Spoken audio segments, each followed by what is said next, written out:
स्वागत है आपका भिवंडी के सबसे बड़े, सबसे शानदार और सबसे किफायती जलसा ढाबा में। जी हाँ दोस्तों, अब जलसा ढाबे पर आपको मिलेगा भिवंडी स्टाइल डिशेस, साथ ही हाफ चिकन 500 और फुल चिकन 900 रुपए में, वो भी लाजवाब टेस्ट के साथ। साथ ही यहाँ का एम्बियंस और यहाँ की सर्विस आपकी शाम को बनाए और भी बेहतरीन। तो एक नए एक्सपीरियंस के लिए जरूर विजिट कीजिए जलसा ढाबा एट निम्बवली नाका, ओल्ड नासिक रोड, भिवंडी।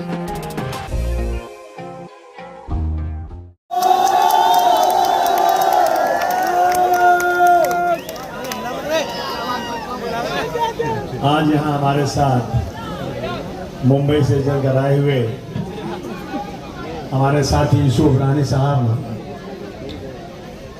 आप सबके हमारे एमएलए जिन्होंने भिवंडी में बहुत अच्छा काम किया, ऐसे रईस शेख साहब, यहाँ मौजूद तमाम समाजवादी पार्टी के नेताओं, समाजवादी पार्टी के चाहने वालों, दोस्तों, भाइयों, घरों में बैठी पर्दानशीन हमारी माँ और बहनों, मैं सबसे पहले हसीब भाई को, रईस को और तमाम लोगों को जिन्होंने इस मिल का आयोजन किया, शफीक बाबू, सभी लोगों का बहुत बहुत शुक्रिया अदा करना चाहता हूँ। तालियां बजाकर उनका स्वागत कि आज उन्होंने एक बहुत शानदार मीटिंग किया। कम से कम भिवंडी वालों से मिलने का मुझे एक और मौका फराहम किया, बहुत खुशी की बात है। दोस्तों, मुल्क के हालात बहुत ख़राब है। ऐसा लगता है कि इस मुल्क में मुसलमान होना गुनाह हो गया है। रोज़ाना कुछ न कुछ हमारे खिलाफ साजिश चल रही है और हम लोग अगर आपस में लड़ेंगे तो फिर हमारा क्या होगा? हमें इस बात को बड़ी गंभीरता से सोचना है। मैं उस दिन एक वीडियो देख रहा था, आप सुनिए जरा आप लोग। साउथ अफ्रीका में एक नेल्सन मंडेला थे, जो हिंदुस्तान के गांधी जी हैं, उनको दूसरा गांधी कहा जाता था। नेल्सन मंडेला आज़ादी की लड़ाई लड़ रहे थे काले गोरों की, और तकरीबन 20 साल जेल में थे, बहुत साल जेल में थे। जब जेल से निकले तो वहाँ के वो, जरा सुनिए गौर से आप लोग, वहाँ के वो प्रेसिडेंट बने, सदर बने वहाँ के। एक दिन वो अपने सिक्योरिटी के साथ शहर जा रहे थे और जाते जाते उनको लगा कि कुछ खाना खाना चाहिए, तो एक रेस्टोरेंट में गए। जब खाना खाने बैठे तो उन्होंने देखा एक टेबल पर एक आदमी बैठा हुआ है। तो अपने सिक्योरिटी से कहा उन्होंने, उसको बुलाओ, उसको कहो कि मेरे बगल में खाना, मेरे टेबल में खाना खाए। तो सिक्योरिटी ऑफिसर गया उसके पास, कहा कि प्रेसिडेंट साहब चाहते हैं कि आप अपना खाना लाइए, उनके टेबल पे खाइए। वो आदमी अपना खाना उठाया, आकर खाने लगा और जल्दी जल्दी खाता रहा और खा के जल्दी चला गया। तो उसके सिक्योरिटी ने पूछा कि साहब, लगता है ये बेचारा बीमार है। कहा नहीं, ये डरा हुआ था। डरा वो इसलिए था कि मैं जिस जेल में कैद था, उस जेल में यहाँ पर वो ऑफिसर था, पुलिस वाला था। जब मैं पानी मांगता था तो मेरे मुंह में पेशाब करता था। जब मैं लागर होकर गिर जाता था तो मुझे मारता था। ये वही आदमी था। आज मैं प्रेसिडेंट हूँ और वो कुछ नहीं है। उसे लगा कि आप मुझे ये साहब सजा देंगे, कुछ कहेंगे, इसलिए डरा हुआ था। लेकिन याद रखना दोस्तों, जो लोग बदला लेते हैं या जो लोग इंतकाम लेते हैं, वो लोग दुनिया में तरक्की नहीं करते। दुनिया में तरक्की नहीं करते।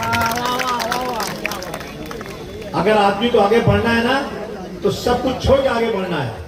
किसी के कुछ कहने का, किसी के गाली देने का, किसी के गलत बात करने का बिल्कुल ख्याल नहीं करना है। सब कुछ निगलेक्ट करके आगे बढ़ना और तरक्की की राह पर जाना है। ये मैं कहना चाहता हूँ दोस्तों। आज भिवंडी में अभी भिवंडी में 30 साल बेमिसाल एक कार्यक्रम हुआ। मैंने नहीं किया था, पार्टी ने नहीं किया था, उसको करने वाले थे अहमद सिद्दीकी साहब, अंसारी जलाल इंजीनियर साहब, रियाज साहब और हमारे ये रियाज शेख। उन लोगों ने बड़ी मेहनत से कार्यक्रम किया। अगर मैं उनका नाम नहीं लूंगा ना तो बड़ी नाइंसाफी होगी। हमने 1 रुपया नहीं दिया। कितना बड़ा कार्यक्रम किया उन लोगों ने। मैं उनका भी बड़ा शुक्रिया अदा करना चाहता हूं कि आप लोगों ने बहुत शानदार कार्यक्रम यहाँ किया। अब मैं तमाम समाजवादी पार्टी के कार्यकर्ताओं से कहना चाहता हूँ कि अब इलेक्शन आने वाला है, बहुत सारे लोग टिकट मांग रहे हैं। किसको किसको टिकट दिया जाएगा भाई? एक वार्ड में अगर 10 आदमी मांग रहा है, एक आदमी 15 आदमी मांग रहा है, दिया कितने को जाएगा? 4 को। एक वार्ड में 1 को 4 मिला करके ना, पहले में ना, सुनिए सुनिए, जिस जगह एक को देना है वहां 5 मांग रहा है। क्या करना चाहिए? बोलिए क्या करना चाहिए? आज तो बोल रहे समाजवादी जिंदाबाद, कल टिकट नहीं मिलेगा तो मुर्दाबाद मत बोलना। बोलो सही है कि नहीं? और टिकट देने के पहले इंक्वायरी करना चाहिए कि नहीं? जोर से बोलो कि ये आदमी जीतने वाला है कि नहीं जीतने वाला है, करना चाहिए ना। और कोई एक आदमी टिकट बांटने का जिम्मेदारी एक आदमी की नहीं है, इसके लिए कमेटी बनाई गई है। वो कमेटी बैठेगी, जैसे इंटरव्यू होता है ना, इंटरव्यू लेगी, सर जोड़ कर बैठेगी, उस एरिया के आदमियों से बात करेगी, पता लगाएगी कि भाई इस आदमी को टिकट देने से आप लोग मदद करेंगे क्या, इसको जिताएंगे क्या, और जब उसके फेवर में सब कुछ होगा ना तो उसको टिकट पक्का दिया जाएगा इंशाअल्लाह। ठीक है? ताली कम बज रही है,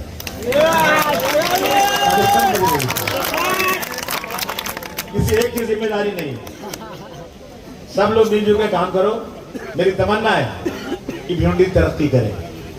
अगर मेरी तमन्ना नहीं होती ना तो मैं भिवंडी में रईस को नहीं भेजता। रईस को लाने का मतलब यह था कि रईस एक अच्छे काम करने वाले नेता हैं और इनके आने से भिवंडी का डेवलपमेंट होगा, और अल्हम्दुलिल्लाह भिवंडी का अच्छा डेवलपमेंट हो रहा है। आप लोग इस बात को महसूस कर रहे हैं। लेकिन आपस में खींचातानी मत करो, सब मिलजुल करके रहो, एक दूसरे के खिलाफ मुखालफत मत करो, एक दूसरे के खिलाफ कोई बातें मत करो। एक बात करते हो ना उसको लोग बढ़ा चला के बोलते हैं और आपस में लड़ाई करने की कोशिश करते हैं। हम लोग कमजोर हैं यार, हमारी तादाद बहुत कम है। आप देख रहे हैं रोजाना क्या हो रहा है। अभी एक लड़का बेचारा यहाँ पे कोकन में बेचारा फूल बेचता था, गरीब था। वहां के लोकल महाराष्ट्रियन लोगों ने कहा कि तू जो फूल बेचता है ना, ये फूल बेचना बंद कर, तू मुसलमान है। उसने फूल बेचना बंद कर दिया। थोड़े दिन के बाद उसने खिलौना बेचना शुरू किया। बोले खिलौना भी बेचने नहीं दूंगा तुमको यहाँ पर। और बेचारे ने जब देखा कि बाल बच्चे नहीं पाल रहा है, सुसाइड कर लिया। कोई पूछने वाला नहीं है, कोई पुरसाने हाल नहीं है। सारी मस्जिदों के लाउड स्पीकर उतारे जा रहे हैं, डीजे बजेगा, रात तक नाच होगा, लेकिन मस्जिद का लाउड स्पीकर उतार दिया जाएगा। और अगर हमारे पास ताकत होती, 4-4, 10 एमएलए होते हैं ना, तो किसी के बाप की ताकत नहीं थी लाउड स्पीकर उतारने। हम 2 एमएलए हैं, हम असेंबली में बात करना चाहते हैं, हमको टाइम ही नहीं मिलता है। बड़ी मुश्किल से 7 मिनट, 5 मिनट, 8 मिनट माइक बंद कर दिया जाता है। रोजाना हुजूर सल्लल्लाहु अलैहि वसल्लम के खिलाफ नौज़ बिल्लाह कितने गलत कलमात कहे जा रहे हैं, और हम लोग जो है उसके बारे में बिल लाना चाहते हैं, कोई सुनने वाला नहीं। अगर हमारी ताकत होती ना तो फिर एक कानून बन जाता कि किसी ने भी अगर रसूलुल्लाह के खिलाफ, कुरान शरीफ के खिलाफ या किसी के खिलाफ अगर गलत बोला ना तो 10 साल की सजा, जेल भेज दिया जाएगा। ये हमारा सपना है, इसलिए हम ताकत लाना चाहते हैं। ये ताकत चाहिए, मगर आप सब लोग साथ रहिए, थोड़ी थोड़ी बातों में भागिए मत। ये मेरा कहना है। मैं बार बार कहता हूं, एक दिन मैं गोंडी में इलेक्शन कैंपेनिंग कर रहा था, तो एक ठेले पर अंगूर बिक रहा था। ये सच्चा वाकया है। तो मैंने अंगूर वाले से पूछा, भाई अंगूर क्या भाव दिया? तो उसने कहा जो गुच्छे में अंगूर है ना उसका 80 रुपया किलो, और जो गुच्छे से अलग है ना उसका 50 रुपया किलो। तो मैंने कहा भाई हम अंगूर तो तोड़ के खाएंगे ना, तो गुच्छे वाला महंगा, ये सस्ता क्यों? कहा जो गुच्छे में रहते हैं ना उसकी वैल्यू बढ़ जाती है। तो मेरा दिल उसी वक्त था, अगर हम लोग एक साथ रहेंगे ना हमारी वैल्यू बढ़ जाएगी। अगर अलग होंगे ना हमें कोई पूछने वाला नहीं होगा। थोड़ी थोड़ी बातों में अलग हो जाएंगे ना तो काम नहीं चलेगा। आज देख लीजिए सबकी दुकानें तोड़ी जा रही हैं। मैं पूछना चाहता हूं सरकार से, आप सब बताइए कि जब कोई घर बनता है, इल्लीगल घर, बिल्डिंगें टूट रही हैं, मुंब्रा में कई 100 बिल्डिंगें टूट गई, लेकिन वो माइनॉरिटी इलाके में टूट रही है। कोर्ट का ऑर्डर है, कोर्ट का ऑर्डर दूसरे इलाके का भी है, लेकिन उस इलाके में नहीं टूट रही है। वहां के लोग खड़े हो जाते हैं, उनकी हिम्मत नहीं तोड़ने की। और मुसलमानों के इलाके में लगातार बिल्डिंगें टूट रही है और कोई पुरसाने हाल नहीं। मैं पूछता हूँ कि बिल्डिंगें बनती कैसे हैं? क्या बिना पैसा दिए बनती है? जो भी इलीगल बिल्डिंग बनाता है म्युनिसिपैलिटी वालों को पैसे देता है कि नहीं देता है? देता है। जो गलत काम करता है हफ्ता देता है कि नहीं देता है? और जब वो तोड़ी जाती है, हम बार बार हमने असेंबली में कहा है कि अगर कोई बिल्डिंग बन गई है और बनने के बाद तोड़ी जा रही है तो सबसे पहले उस इलाके के म्युनिसिपैलिटी के जो जिम्मेदार हैं उनके हाथ में हथकड़ी डालो, उनको जेल भेजो पहले, उसके बाद तो बिल्डिंग टूटेगी, उसके पहले बिल्डिंग नहीं टूटना चाहिए। ये हराम का पैसा ले लेंगे लोग, बिल्डिंग बनवा देंगे, बिल्डिंग बन गई बाद में तोड़वा भी देंगे। अब बेचारा गरीब आदमी कितनी मेहनत से कहां से पैसे जोड़ जोड़ के लाता है, और उसके बाद जो है उसका सब कुछ बर्बाद हो जाता है। ये हालत है देश में आज सबकी दुकानें तोड़ी जा रही हैं। दुकानें तोड़ने के पहले सरकार को ये आकर वादा करना चाहिए कि आपकी दुकान टूट रही है, इतना हिस्सा टूट रहा है, इसका हम आपको इतना मुआवजा देंगे, उस मुआवजे की रकम मिलने के बाद तोड़ना चाहिए, उसके पहले नहीं तोड़ना चाहिए। कमजोर है हम लोग, हमारे पास कम एमएलए हैं, अगर ज्यादा एमएलए होते ना तो भिवंडी की एक भी दुकान, एक भी सड़क के किनारे जो तोड़ा जा रहा है ना, बिना कंपनसेशन ऐलान किए हुए तोड़ नहीं सकते थे। अभी रईस ने जाके बात किया है, लेकिन उनसे जाके रिक्वेस्ट करनी पड़ती है। हमारा हक है, हमारी दुकान तुम तोड़ रहे हो तो हमें, महाराष्ट्र में रूल है कि 4 गुना ज्यादा पैसा मिलता है, 4 गुना पैसा, और वो चेक मिलता है, उस पर इनकम टैक्स भी नहीं लगता। और तोड़े जा रहे हैं, ये कोई पुसाने हाल नहीं है। ये हालत है देश की आज। देखिए बिहार में क्या हो गया आज, बिहार पूरा साफ हो गया। और याद रखिए आप लोग, मैं एक एक लोगों से कहना चाहता हूं, अपने अपने वोटों की रखवाली करो। जो लोग दूसरे सूबों से आए हुए हैं, अगर आप अपना वोट आपका वहां है और आप यहां आ गए हैं, तो वहां जाएंगे ऑफिसर लोग, देखेंगे आप नहीं, आपके घर में ताला बंद है या कोई जवाब देने वाला नहीं है, आपका नाम काट देंगे वो। और जब आप यहां से वोट देने जाएंगे ना, आपका वोट ही नहीं होगा, आपका वोट छीन लिया जाएगा। तो अभी से सारे लोग सजग हो जाओ, अपने अपने वोटों की पूरी रखवाली करो, वरना ये लोग आपके वोट को चोरी करेंगे और बेईमानी से चुन कराएंगे। जो बिहार में हुआ है ये कभी हो ही नहीं सकता था, जितने वोट मिले हैं। जो महाराष्ट्र में इसके पहले असेंबली का इलेक्शन हुआ है, ऐसे ऐसे लोग हारे हैं जो कभी जिंदगी में हार ही नहीं सकते थे, जिनके पास अपने खुद काम करने वाले 1-1 लाख आदमी है वोट देने वाले, वो भी हार गए। इस देश में कानून खत्म हो रहा है, कानून नाम की कोई चीज बची नहीं है। जब इलेक्शन आता है तो जब जो लड़ता है इलेक्शन ना, उस पटाता है कि कुछ भी करो यार, थोड़ा थोड़ा पैसे दे दो किसी को, कुछ कर लो, धीरे से चोरी से देता है, और पुलिस वाले रात को ढूंढते रहते हैं, देखो कोई पैसा तो नहीं बांट रहा है, कोई पैसा तो नहीं बांट रहा है, और ये खुलेआम पैसा बांट रहे हैं। बिहार में 10-10 हजार रुपया 2.5 करोड़ लोगों को, शायद 1 करोड़ 40 लोगों महिलाओं के खाते में 10-10 हजार रुपया कब गया? जब इलेक्शन आया, उनकी कोई पकड़ ही नहीं।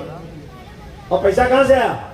जो पैसा दूसरे काम के लिए वर्ल्ड बैंक से आया था डेवलपमेंट के लिए, उस पैसे को खर्च कर दिया इन्होंने वोट लेने के लिए। ये हालत है देश की आज। इसलिए हम सबको बहुत सीरियस होना चाहिए, छोटी छोटी बातों में झगड़ा नहीं करना है, अपनी आना को खत्म करो और सब एक साथ होकर के किसी तरह से इस मुल्क की जमहूरियत को बचाओ, वरना आने वाला दिन बहुत खराब है। मौलाना वस्तानवी ने इतनी बड़ी स्कूल बनाया, मेडिकल कॉलेज बनाया, लोगों से चंदा मांग के बनाया। मौलाना वस्तानवी का जो स्कूल है वहां पर अक्कल कुआं में, उस स्कूल को उस स्कूल में डिग्री कॉलेज है, वो उसमें बड़ी पढ़ाई होती है। उनका मेडिकल कॉलेज औरंगाबाद के पास है। ये सब सरकार बंद करने के चक्कर में, ये हालत देश की है। आपने देखा 12 लड़के, 187 लोग, 187 लोग ट्रेन ब्लास्ट में मारे गए थे, 187 लोग। और उन्होंने उस वक्त का जो एटीएस का चीफ था राय, उसको कोई मिल ही नहीं रहा था। एक दिन उसने कहा सब मिल गए, सब मिल गए। 8 मुस्लिम लड़कों को, जिनकी कोई गलती नहीं, जो जानते नहीं कहां ब्लास्ट हुआ, ऐसे लोगों को पकड़ के बंद कर दिया। और आपको उनके माँ बाप को नंगा करके मारा। बच्चों से कहा तुम कबूल करो कि हमने किया है। जब बाप को नंगा करेंगे, घर की औरतों का बुर्का फेंक देंगे, तो मरता आदमी क्या नहीं करता? उसने कहा हाँ साहब जो चाहो लिख लो आप। बेचारे 19 साल जेल में रहे, फांसी की सजा हो गई, लेकिन इंसाफ मिला तो जाकर के हाई कोर्ट से मिला और सब बेकसूर छूट गए 19 साल के बाद। यह है इस देश के अंदर। और 187 लोगों को मारने वाला, बम ब्लास्ट करने वाला कौन था? आज तक नहीं मालूम, आज तक उनको सजा नहीं हुई। अभी दिल्ली में ब्लास्ट हुआ है, सब मुसलमान पकड़े जा रहे हैं। मैंने यही कहा सिर्फ कि बेकसूर को हाथ मत लगाना, कसूरवार को फांसी दे देना। लेकिन अभी जो पकड़े जा रहे हैं सीधा का सीधा सब के सब इन्वॉल्व है, ऐसा ऐलान कर दिया मीडिया में। यह हालत तुम्हारी है आज देश के अंदर। कब तुम्हारा क्या होगा नहीं मालूम।